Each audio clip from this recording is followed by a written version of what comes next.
That's why it's not working. Good morning, everyone. Welcome to today's Development Standards Committee.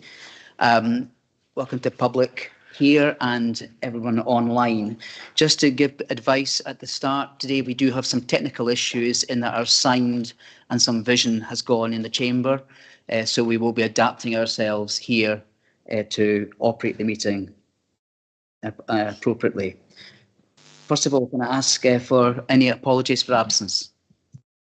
Yes.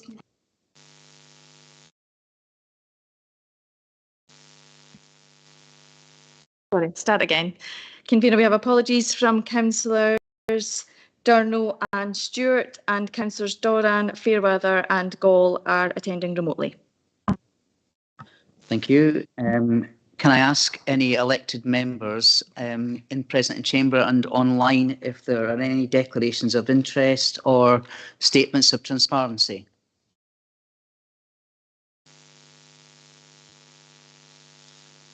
Yeah, in the chamber, none online either. Okay, we can move forward. Agenda item 3, the committee to note that during the period 8th of April to the 5th of May 2023, a total of 74 building warrants, 2 demolition warrants and 19 amendments to warrant have been approved with an estimated cost of £48,810,455. A copy of the approved warrants has been sent to every elected member. Is that noted? Thank you. Agenda item 4 on delegated decisions. Again, the committee is asked to note that during the period 8th of April to 5th of May, a total of 35 applications have been approved and 1 refused under the Planning Act through the scheme of delegation to officers. And again, elected members have been provided a list of these. Again, is that noted also? Thank you. Agenda item 5 is a minute of the previous meeting held on 18th of April 2023. Are there any comments or adjustments considered necessary, or if not, are the minutes agreed? Thank you. Right, on to today's first planning application. This refers to land south of the Whins at the Bray at Kirkton of Auchterhouse. It's report 136/23 submitted by the Service Lead of Planning and Sustainable Growth.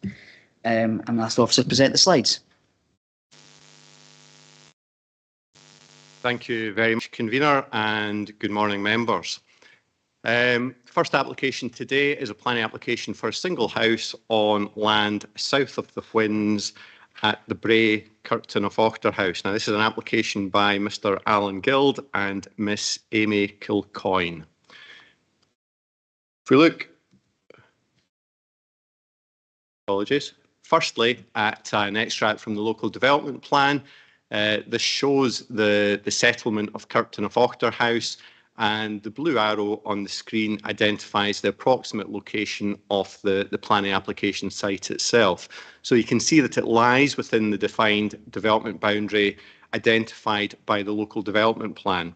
And that's significant because members will be aware our local development plan policies are generally supportive of small-scale housing opportunities within development boundaries where they're consistent with the character and pattern of development in the area, where they safeguard amenity, take account of environmental considerations, and seek to ensure matters such as safe access and no unacceptable impact on infrastructure.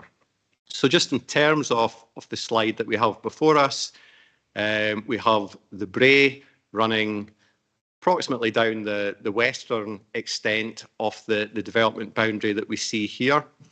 Old Whisky Road runs in an easterly direction from the Bray, and we have various other properties. We have Brayside located to the north, again a housing development comprising individual houses within substantial large plots.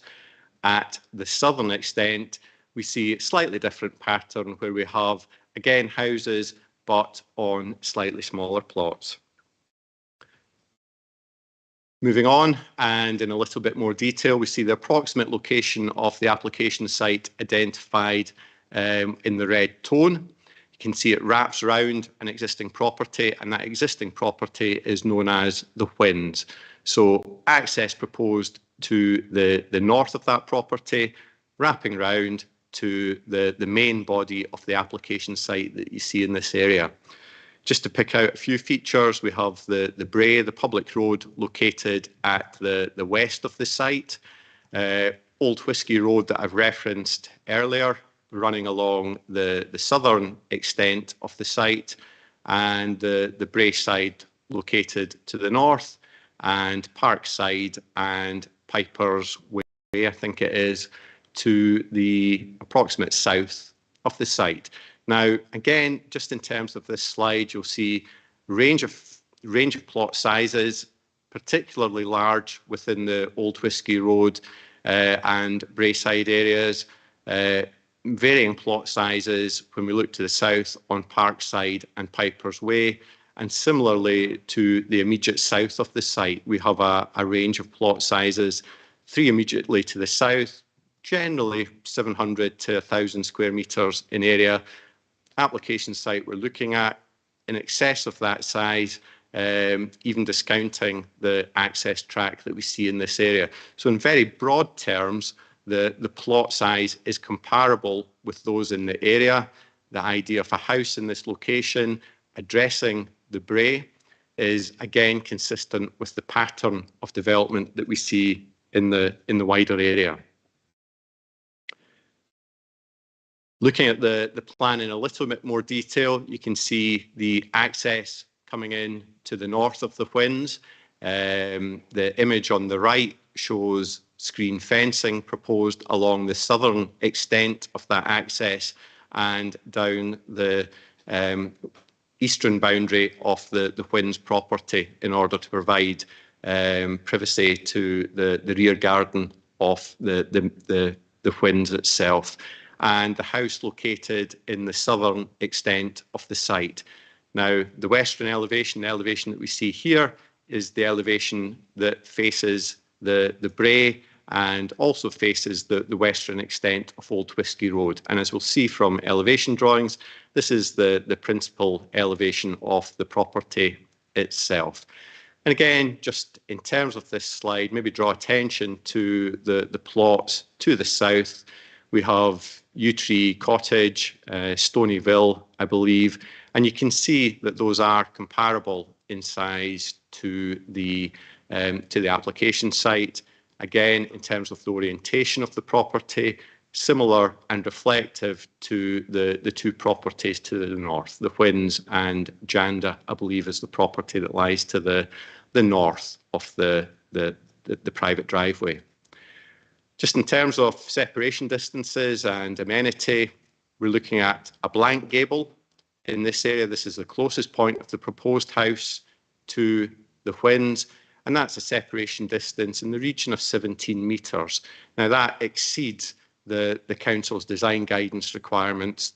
Generally, from a main living room window to a blank wall, we're looking at a separation distance requirement of about 12 metres. So the 17 metres easily complies with that requirement. In terms of Yew Tree Cottage, which is the closest property to the south, looking at a separation distance in the region of 25 metres. So again, significantly in excess of council guidance. The property to the east that we see identified on this drawing, separation distance from the closest part of the house to the closest part of the neighbouring property. So all generous distances in terms of the council's design guidance. Moving on, we look at the house itself in some detail, 1.5-storey property, and the west elevation, the second drawing down on the screen that you see here, is the elevation that would face towards the Bray and the western section of Old Whiskey Road. So a principal elevation, reasonably traditional in appearance with the dormers in the roof space, vertically proportioned windows, a modern configuration, but not untypical of other properties found in the Kirkton of Aughter House area. The top drawing that we see here is the elevation that would face towards the Whins. So you can see the gable that would be the closest elevation or the closest part of the proposed house to the Whins property. That's a blank gable window on the return, which is effectively this part of the proposed building.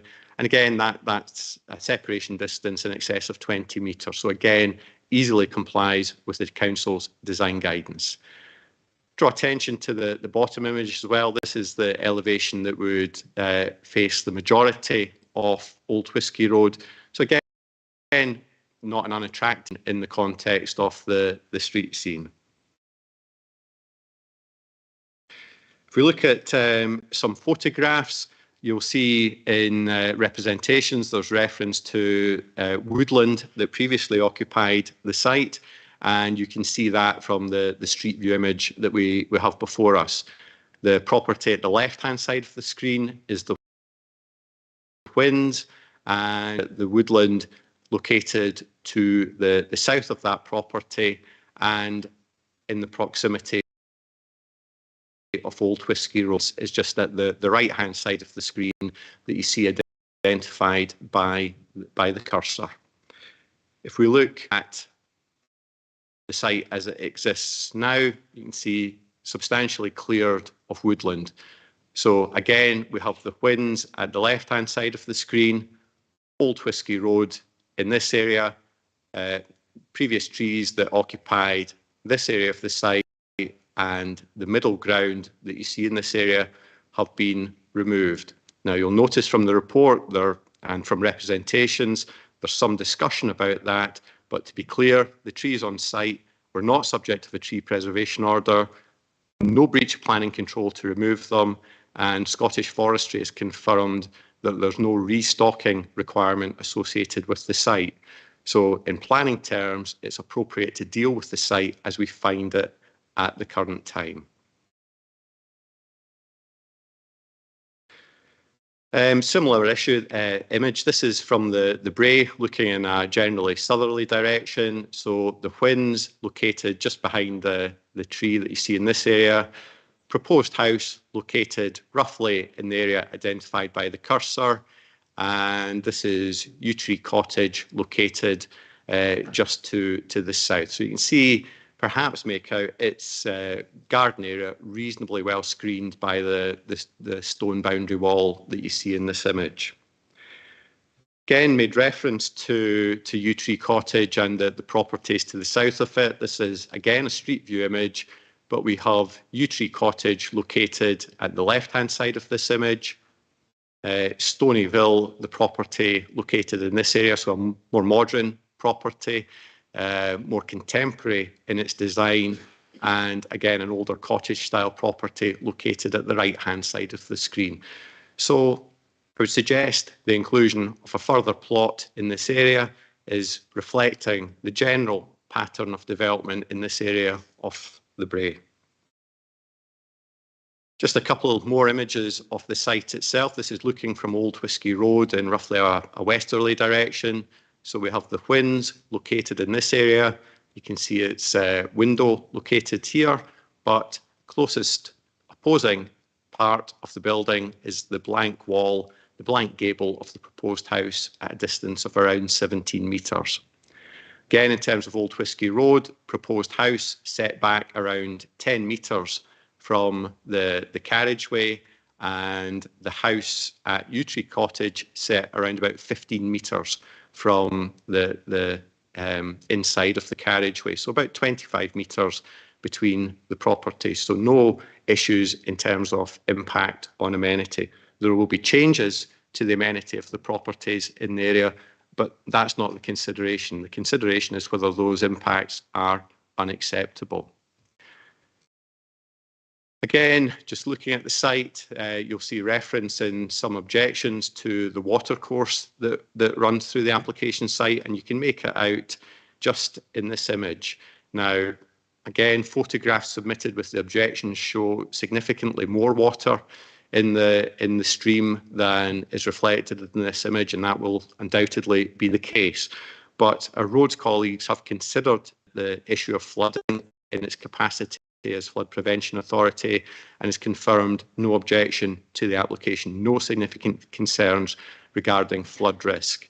Surface water from the proposal will be directed to the system, so post-development runoff should not exceed pre-development runoff, and we have conditions that seek to remove permitted development rights to avoid any change in levels without the submission of appropriate flood risk assessment information.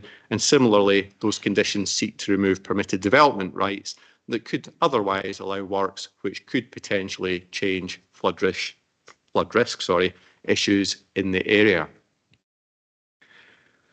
The other issue in relation to the application that's caused some considerable comment in relation to representations is the matter of access.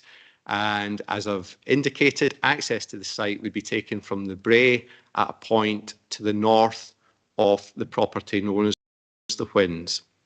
The Bray itself has a 20-mile-an-hour speed limit on it. It's a relatively narrow carriageway, and our police have confirmed that visibility sightlines of 2 metres by 25 would be acceptable at this location. Officers have inspected that visibility and confirmed it is achievable, and similarly that's been confirmed by engineers applied by the applicant. So suitable visibility displays can be achieved at this point. The relationship between the access and neighbouring houses, particularly the Whins, is a little unusual with the wraparound arrangement, but it's not a situation that would give rise to unacceptable impacts within a established development boundary. And if we have a look at a couple of images, this shows this. So again, you can see some tree felling has taken place, but access would be taken roughly through here and continuation along the clearing. We have conditions that seek to ensure the existing trees, the remaining trees, are safeguarded through the course of development. This would be a porous driveway, so again, protection for the roots of the trees that are potentially affected. And in terms of sight lines,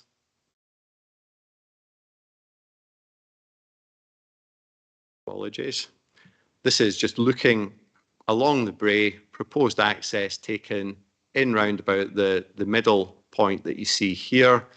A limited number of verge trees that you can see just in this area, relatively minor trees, young trees, removed from the verge in order to achieve the required sight line and the breach made in the wall to facilitate the access. But access arrangements appropriate to the area and acceptable to Rhodes colleagues. Just to conclude, it's a single house, it's within a development boundary, it's consistent with the general mixed character and pattern of development in the area. It can be facilitated in a manner that doesn't give rise to significant or unacceptable impacts on the amenity of people that live in the area, and on that basis it's recommended for approval subject to the conditions that you see before you. Thank you, Convener.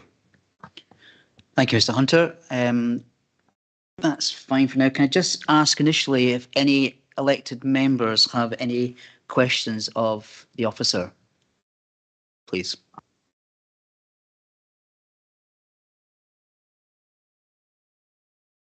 Councillor Doran. Yeah, thank you for that. I just wanted to ask a clarifying question around the trees and also the removal of trees regarding bats. So just to confirm, there no other trees would be removed from the site when this goes ahead during the building stage.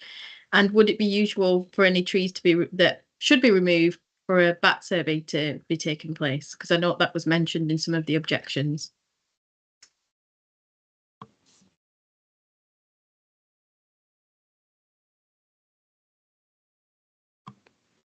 Apologies. Thanks, Councillor Doran. There are no proposals for further removal of trees within the application site. As I alluded to, there are smaller verge trees that I think perhaps 3 in total that would be felled in order to achieve the sight lines with the appropriate consent of the Roads Authority. The age of the trees, the nature of the trees, their character is probably not conducive to use by bats. Is that all right, Councillor Doran? Everything okay for Yeah. that? Thank you. Just clarify, but obviously there are some trees that have already been removed. Would they not? Would it be usual to have a bat survey carried out before any trees are removed on a site like this? It depends on the nature and character of the trees. The trees have been felled, so it's not possible to confirm specifically their nature. But from the photographs that are available, they look to be predominantly conifers. In very general terms, bats might roost in deciduous trees where there are cracks and crevices. That doesn't mean to say exclusively they would not use conifer trees, but we are dealing with a situation where the trees have been removed, and that's the basis upon which we have to determine the application. If there are concerns about removal of trees without appropriate bat survey being undertaken, I would suggest that's predominantly a matter for Nature Scotland and potentially Police Scotland in terms of wildlife crime. Thank you. That's fine. Thank you. Okay, Councillor Fairweather. That's convenient. Yeah, mine's about the trees as well. I could understand somebody staying next door to that, next to woodland, and suddenly it disappears. So my question is, did the applicant require permission to remove these trees? And if so, did he apply for it? Doesn't seem so. So just to confirm, no planning permission and no consent from the planning authority is required for the felling of trees. As you'll see from the papers, there's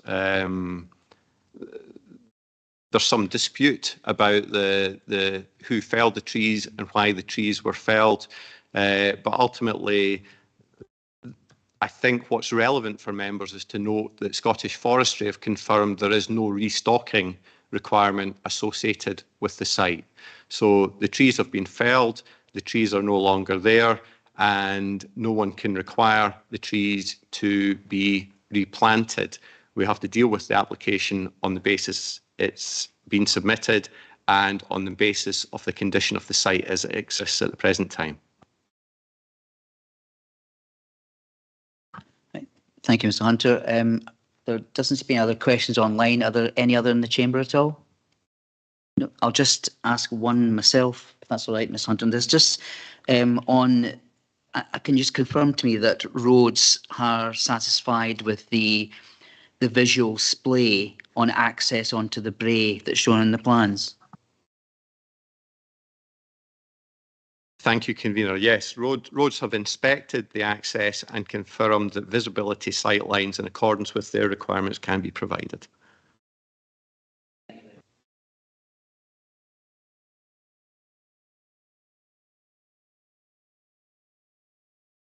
Apologies. With no other questions, we want to our speakers today. Understanding Order 13 of Angus Council, applicants, supporters and objectors are given the opportunity to address any points which they wish the committee to take into account in coming to its decision. Speakers will be given 5 minutes only. And I'd remind speakers that members of this committee have already been provided with the opportunity to read all submissions and thus may already be familiar with most of the points that will be raised by speakers. So speakers, you have 5 minutes.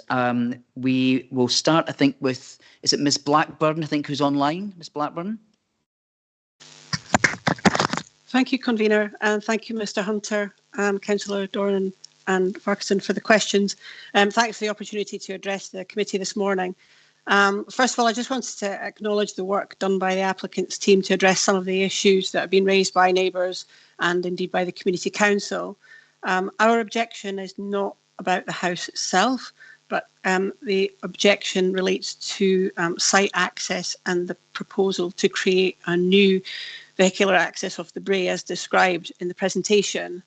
I have three points around that, and the first of that is the need to demolish a section of dry stone wall, which you saw in the photographs there.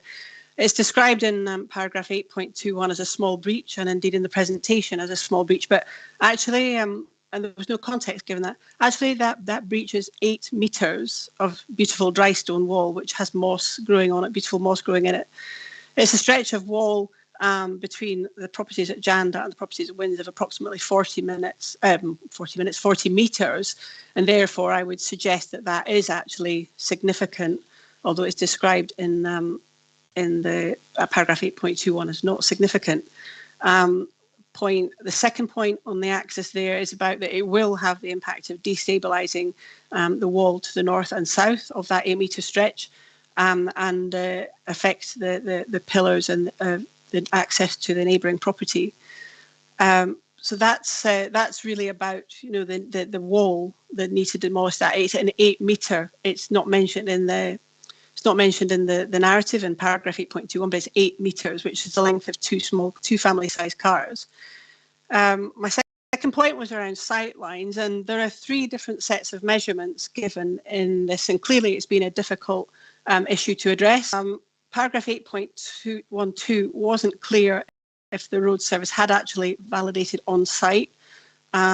It did say that it was confident they could be achieved, but again, it did say it appears acceptable. But there are 3 different sets of measurements, and I wanted to confirm that revised lesser requirement had actually been physically verified and physically validated, independently validated by the council. All we could see in the paperwork there, some applicant support photographs.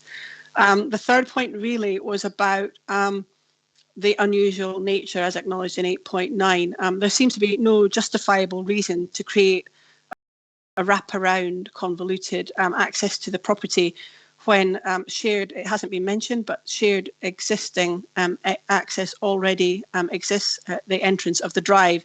So my concern is about the addition of in a 40 metre stretch to add an additional access of 8 metres, which is considerable. So there seems no justifiable reason to create that when an existing shared access to the property does exist. I have no problems with the house itself, but I do have grave concerns about the addition of a new and significant driveway access to the north of the Winds access. Thank you very much indeed. Thank you, Ms Blackburn. We now have in the chamber Mr York. Oh, sorry, apologies. Do any elected members here in the chamber or online have any questions for Ms Blackburn? No. Well, thanks again, Ms Blackburn, for your submission. Mr York, if you'd like to come up and take a seat here, we'll have you address the chamber. Again, Mr York, you have 5 minutes. I'll give you 1 minute's notice if you're heading towards that.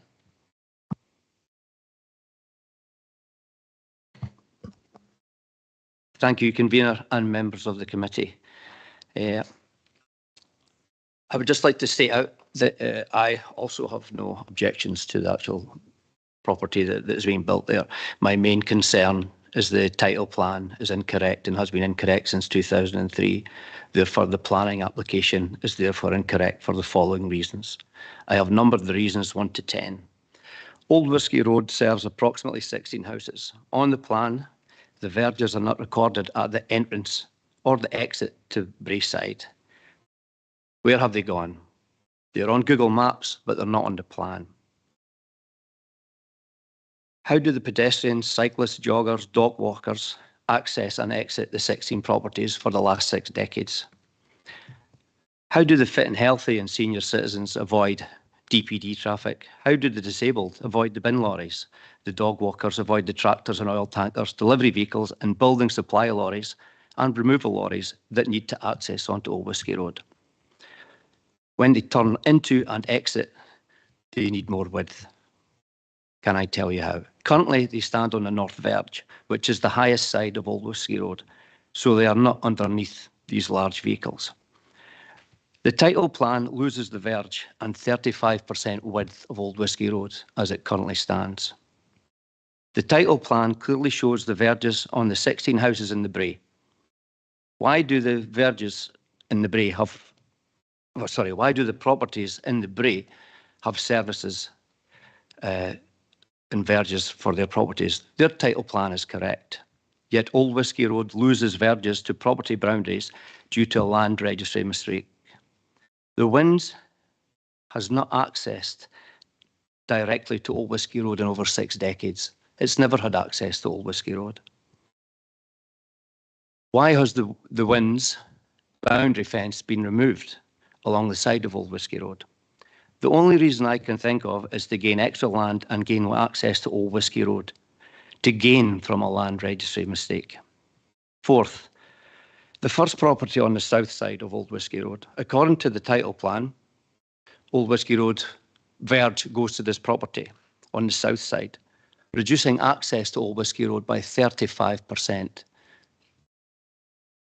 leaving only 3.2 metres width of road for access.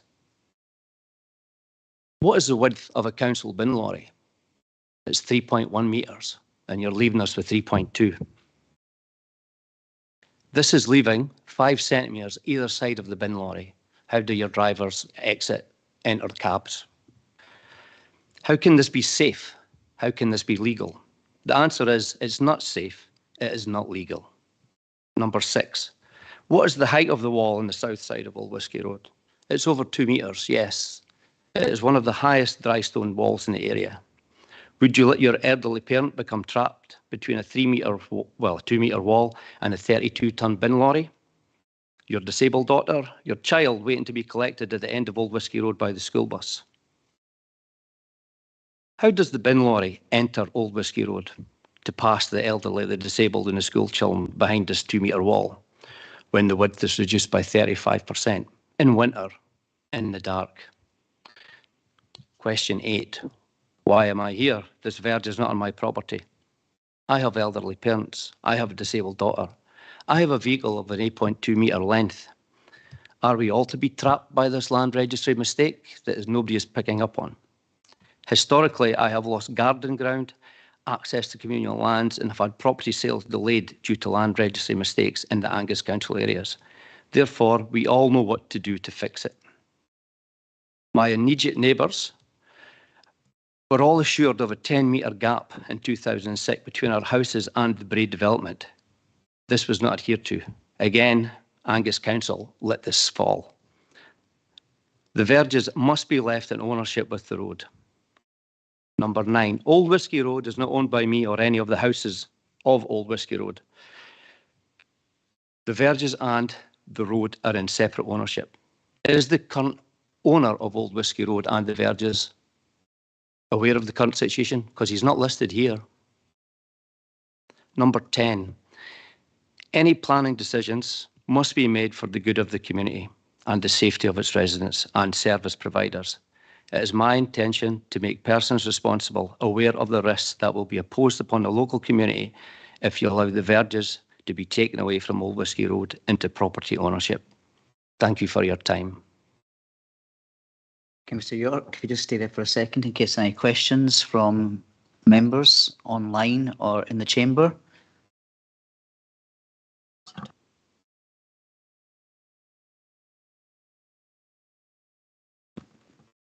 Yeah, thanks for your presentation.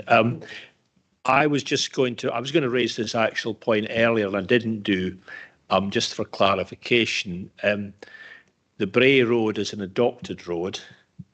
Old Whiskey Road is not adopted, is that correct? It's private. It's not an adopted road yet. That's the point I wanted to make. Thank you. Thanks, Councillor Duff. I was going to ask similar. Councillor Clark? Just to say, convener, that was mine as well, my question. Thank you. Any other further questions? No, perhaps again, I could just, for clarity, for the points brought up by Mr. York, refer to Mr. Hunter on this one, just on title perhaps, and land registry, just issues just for the benefit of elected members. It's not for anybody to come back to, it's just for our own benefit. Thank you, convener. If I can also pick up on Mrs. Blackburn's point as well, just to confirm, roads officers have visited the site and they have confirmed that the visibility sight lines that are required could be achieved. So that's an on-site assessment undertaken by the Council's road service. In terms of the issues about the title and land ownership, you'll see in the committee report we're quite clear land ownership is not a material planning consideration, and it's not the role of the council or this committee to make a determination in relation to who owns the verges or who doesn't own the verges. It's simply not a material planning consideration and not a matter that committee should take into account in determining this application. There is a condition proposed which requires the boundary treatments to be approved and agreed, and as part of that we will certainly speak to the applicant about the issues that have been raised this morning. That's something that we can undertake to do. Just for clarity, the applicant has provided a supporting statement, and it's very clear in stating vehicular access for the construction of, and then also the permanent access to the property will be taken from the Bray. So the indication is access would be taken from the Bray and not from Old Whisky Road. Thanks, Mr. Hunter. That's actually, that's what I was like clarifying. It's not part of the planning issue today, is on title. Thank you, Mr. York. If you'd like to, I believe, Mr. York, so you also had, is it your daughter who was meant to be, is it Angie, as a wife? Is she making a submission today? Or no. Okay, that's fine. Well, thanks for your time. Thank you very much. Finally, we have Ms. Cockram of Auchterhouse Community Council.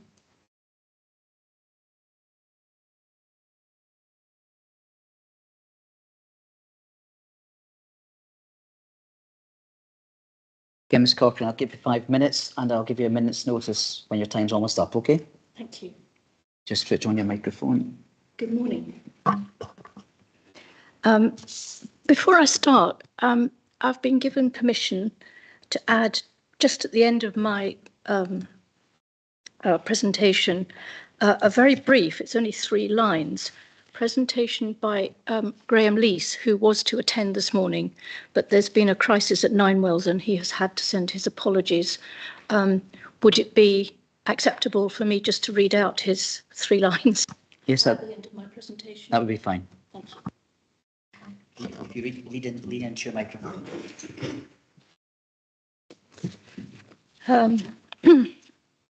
Auchterhouse Community Council.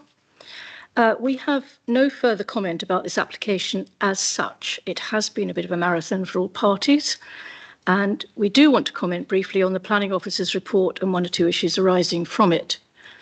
Auchterhouse Community Council objected to this application on 2 grounds.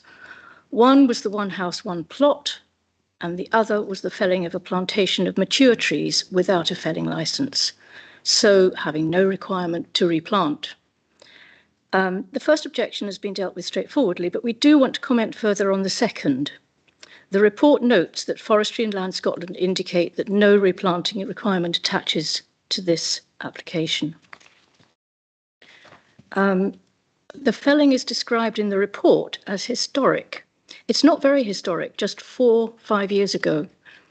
In 2019, we, the Community Council, had extensive correspondence with Mike Strachan of Forestry Scotland and Robert Parry of Angus Council's Enforcement Department about the trees being felled.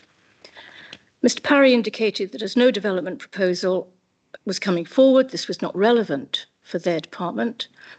Mr. Strachan was to discuss, and he emailed me as such, replanting with the landowners, and we heard nothing further. We did try to raise the issue at that stage and sent photographs to show the quantity of timber removed on low loader vehicles, which did exceed the amount required for a felling licence. Trees are precious and should be preserved wherever possible. Plantations of trees, if felled, should be replanted. It helps the carbon and indeed some of the other outcomes mentioned by Angus Council. Perhaps there should be more collaboration between organisations, and perhaps there should be some incentives to avoid the wholesale felling of trees if not wholly necessary.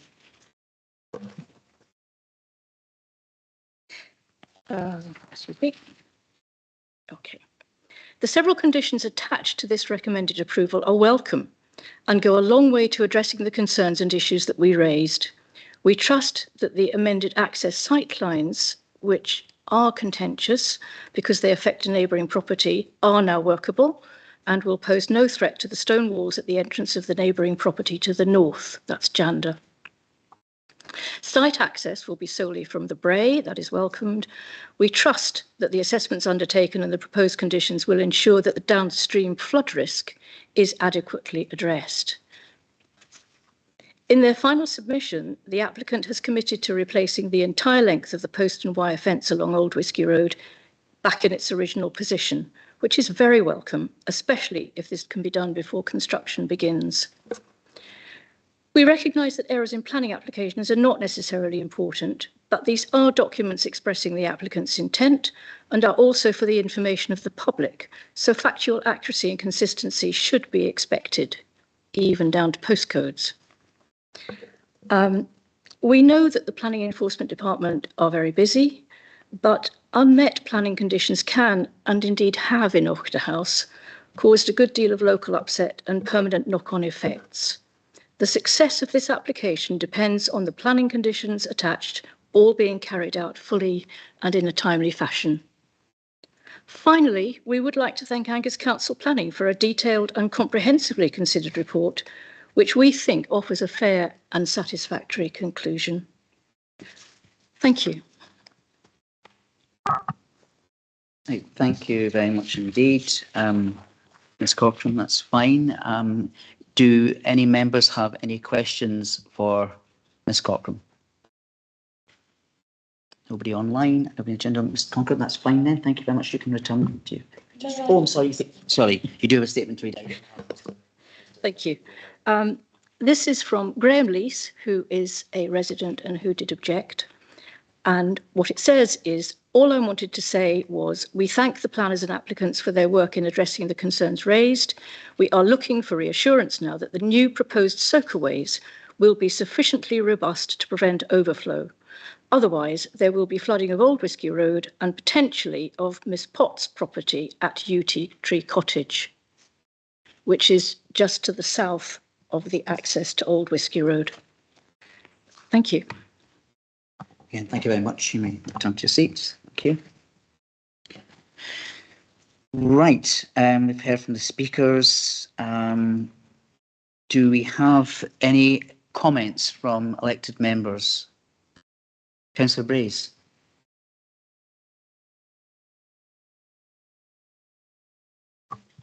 Yes, thanks, convener. I had a question for officers, if it's appropriate to ask that. Okay, thank you. And it's just if you could perhaps say something about the issue of flooding and how that's going to be addressed through conditions. Thanks.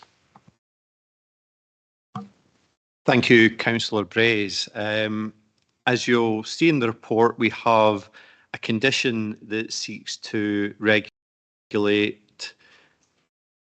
ground levels within the site. And the indication is if there's any change or increase in ground levels, that would require to be accompanied by information in relation to flood risk to demonstrate not going to give rise to significant impacts either in terms of the proposed property or other properties in the area. And any information in relation to that would be considered by our engineers within the roads flooding team. In addition to that, we have a condition which requires a construction management plan. And again, that's looking for the submission of information to demonstrate how materials will be stored on site during the construction process such that they wouldn't give rise to any significant increase in flood risk in the area. That's also dealing with issues such as pollution risk to the watercourse. And we have a condition that seeks to remove permitted development rights to ensure that any works that could potentially be done, any changes to ground levels that could be undertaken in the future without the benefit of planning permission, would require the submission of a planning application in order to ensure that flood risk issues associated with any change in that respect could be considered. The drainage proposals include the provision of, I think it's 2 soakaways within the site, and those soakaways are designed to ensure that post-development runoff rates do not exceed pre-development runoff rates. So there should be no increase in discharge to the watercourse as a consequence of the development itself. And again, that would be fully regulated through the building warrant, the building standard, building regulation process. So that's something that again is going to require separate consent from the council in terms of the building warrant, any building warrant that's subsequently submitted for the proposal. Yes, thanks for that, Mr Hunter. So we can rest assured that the soakaways and the SUDs, when installed, will be of a size and design that's acceptable to our officers and professionally qualified in that realm. The soakaways and entire drainage system for the site will be required to comply with building standards. Absolutely. Thanks for that. Thanks, Councillor Brays. Councillor Nicholl, I think you had a question as well.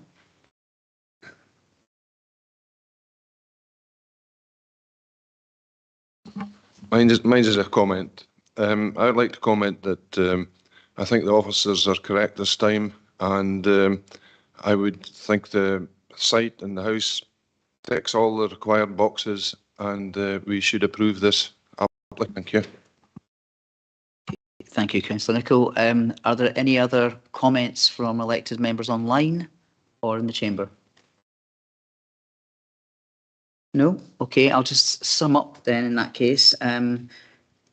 Thank you again to council officers for a very full presentation here, and also listen to our members of the public who have come in and made their representations. I think one or two issues in here, just picking things up, somebody brought up about the dry stone diking, and bearing in mind there's 24 metres being removed. That's really being removed, I believe, to create the visual splay, but quite clearly could be replaced up to the actual drive entrance itself. So I have no issue with access here. Title query can be investigated, as we mentioned, and tree felling issues have been dealt with, and in the circumstances made clear by Mr Hunter, are not an issue for this committee. I think the planning conditions set out in the papers are quite clear in dealing with most matters that have been brought up by objections, and including flood risk. So on that basis, I'm going to move to approve this planning application. Is there any other comment or amendment from members? If not, thanks very much. In that case, planning application number 22/00585/full for the erection of a dwelling house and associated works at land south of the Finsbury Curtain of Auchterhouse is hereby approved. Thank you very much. We'll move on, committee, to agenda item 7. There are actually 7, 8 and 9 are 3 proposal of application notices, all generally along the same theme of battery storage and power. So perhaps I'll start, Mr Hunt, if you want to start off with number 7, which is the plan for at land 150 metres south of Anfield Cottage, Braxton Arbroath. Thank you again, Convener, and I will be brief in relation to these. As you've indicated, 3 proposal of application notices, all essentially relating to some form of battery or energy storage facilities. These are proposal of application notices, so the intention of reporting it to committee is to allow any issues that members wish to see addressed in the consideration of any future application to be identified at this stage. as the nature of the proposals are all quite similar, the nature of the issues, as you'd expect, are quite similar between the various reports. First proposal of application notice relates to land south of Anfield Cottage at Bracks Arbroath. And if we look at a location plan, you can see at the top left-hand side of the screen, we have a red square which identifies the location of the proposed site. You can see it sits a short distance, 2 or 3 kilometres to the northwest of Arbroath and around about 2 kilometres to the north of Arbirlet village itself. An aerial photograph, again, application site just located roughly in the area identified by the cursor, so sitting to the west of a stand of trees located in this area and to the south of the property identified as Anfield. So just roughly in the area that we see here. And the key issues that officers consider should be considered in relation to any future planning application are identified at paragraph 4.4 of the report. I think there is an erroneous reference to impact on the trunk road network. Trunk road network, of course, some distance from the application site. So that's a mistaken hangover from one of the other reports that's before you today. But the general issues identified at paragraph 4.4 in the report. Thanks, Mr. Hunter. Can I just offer this up to elected members to advise whether they wish any other issues to be raised in planning considerations, particularly under paragraph 4.4, or any comments on the planning application notice in the first place? No one online and in the chamber? All right. I say the conditions and the key matters of consideration are shown in paragraph 4.4 and will be taken forward. If we can move on then to agenda item 8. It's another plan again for land 200 metres west of Templeton Farm at Burke Hill. Okay, Mr. Hunter. Thank you again, convener. Again, energy storage proposal, this time on land west of Templeton Farm at Burke Hill. I will be brief. If we move on, we have a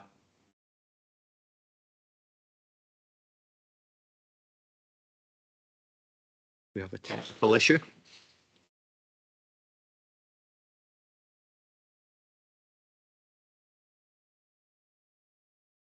There we go. Application site located just in the general area identified by the cursor on the screen. Notable features in this case, we have Clato Country Park within the Dundee administrative boundary located a short distance to the east of the application site, and we have Burke Hill and Muirhead Village located a short distance to the west of the application site.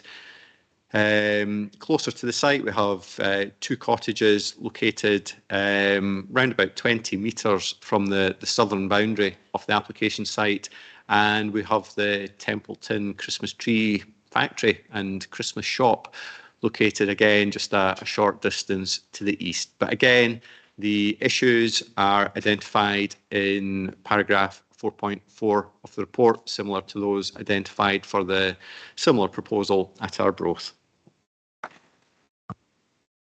Right, thanks, Mr. Hunter. Again, I'll give members the opportunity to raise any other issues they wish considered here. Councillor Doran, please go ahead.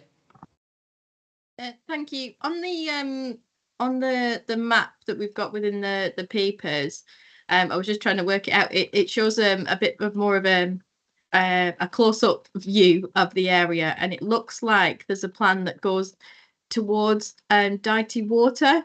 And I just wanted to raise if it could be noted in the issues, just to address if there's going to be any disruption to the path network that runs in that area, because there's a path that runs along the old railway and the and the water as well. And I'm not quite clear from the map if it is affected or not, but it would be good to make sure that that is looked at in the issues. Thanks, Councillor Doran. Just mention that, Mr. Hunter. Mentions that, Mr. Hunter. Certainly, I think we've got amenity identified, including recreational amenity. So we'll be looking at the issues associated with the path network as part of that, but we will have particular regard to that matter. Thank you. Councillor Beattie.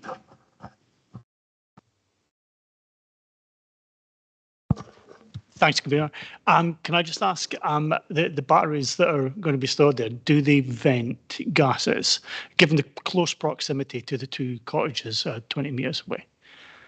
So at the moment, there are no details in relation to the proposal other than the broad indication that it would be battery storage. So the issues associated with the environmental impact of the development would come forward as part of any application that's submitted.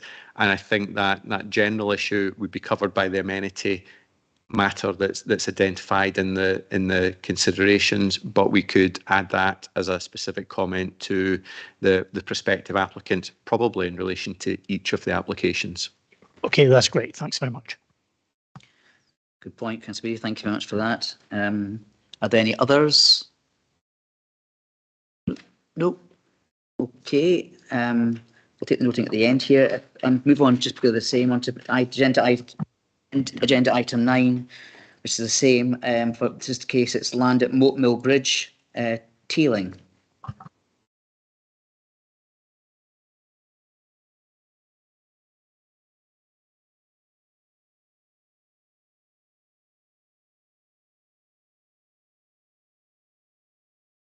If you bear with me till I find it.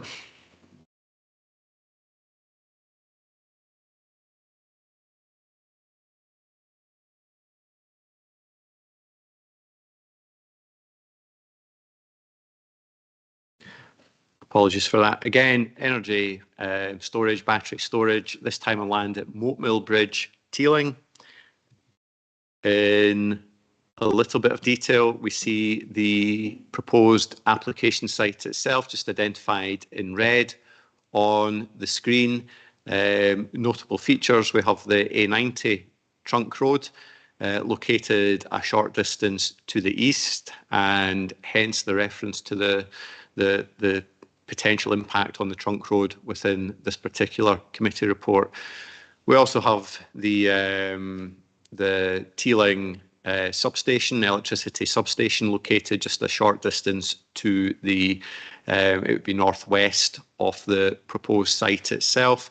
And we have the Fithy burn, I think it is, running along the southern boundary of the application site.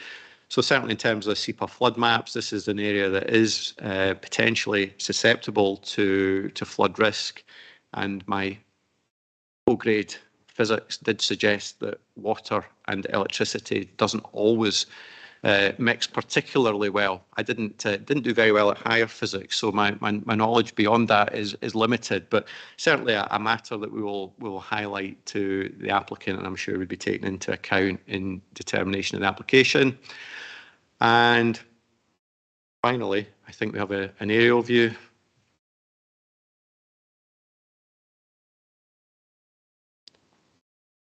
Or maybe we don't.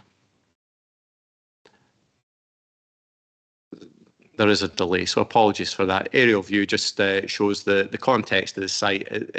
There are, again, residential properties in the vicinity, Moat Mill farm cottages, Inverrady farm cottages, just located probably 100, 150 metres from the application site, but very similar issues to those identified for the other two applications that you've seen this morning, proposal of application notices. Thank you, Mr. Hunter. Again, I'd like to members, do anyone wish to raise any issues they want to be taken into account here, in addition to what's already been shown at paragraph 4.4 of the report? No. Okay. Rubis May will take them all. Submit report 13723, 13823, and 13923. Are these all noted? Thank you, everyone. That brings today's meeting to the end, can I apologise for the technical issues we've faced today, and thank elected members, both in the chamber and online, for helping to cope with that, and also to the members of the public for dealing with it. Thanks very much, everybody, and enjoy the rest of your day. Thank you. Close the live stream, please.